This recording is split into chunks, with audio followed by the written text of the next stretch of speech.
Welcome to the Hamilton.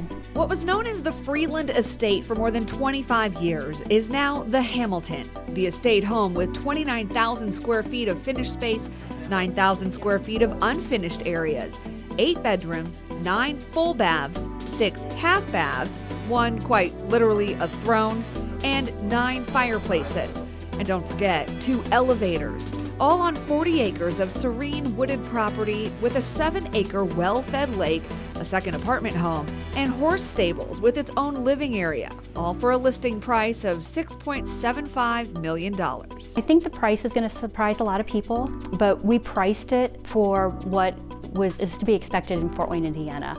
It's a very, very large estate. Dick and Deanna Freeland started building their dream home in 1995, taking more than 5 years to finish. Jim Saxton was there from day one, even finding the property in Allen County. He said, if we're going to do something this nuts, he said, I'm going to build it up north where I can return the money to the people or to the community where it came from in the first place. Local and regional craftsmen and contractors were used for all the work. If they didn't know how to do it, then we brought somebody in to teach them how to do it. No detail overlooked. Every plug and every chandelier and light fixture is, I drew it out on paper. A lot of the stone, I painted it on the wall on the outside to show them how to lay it. Almost stone by stone, showed them where to lay it. And there's a lot of stone out there. Jim still manages the property along with a team of caretakers. You don't have to worry about going to aerobics or anything like that because it's up and down and everywhere, so. The home is full of history. The chandelier in the main foyer came out of the Paramount Theater.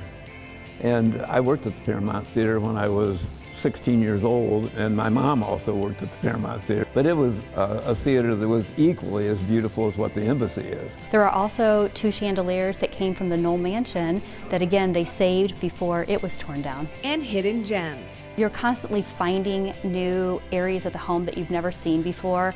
I know that one day we were walking through and I found a bathroom that didn't know existed here. While the square footage is massive, the house was built to be a home. It's very clear in the family room, the kitchen area, why the square footage might be large. It's really about the fact that they wanted to have their family be close. And to be a catalyst to giving back. They hosted a lot of events here, a lot of fundraisers, but it was all about their community.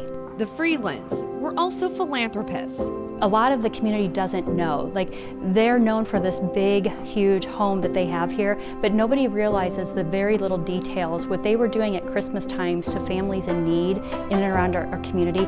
They didn't publicize that. They did it because they love the people here. He has done so much in this community quietly, like the 5 days before Christmas, like loading up groceries and clothing. And that was the man that nobody sees, And then he'd have me follow up on people that were really in need.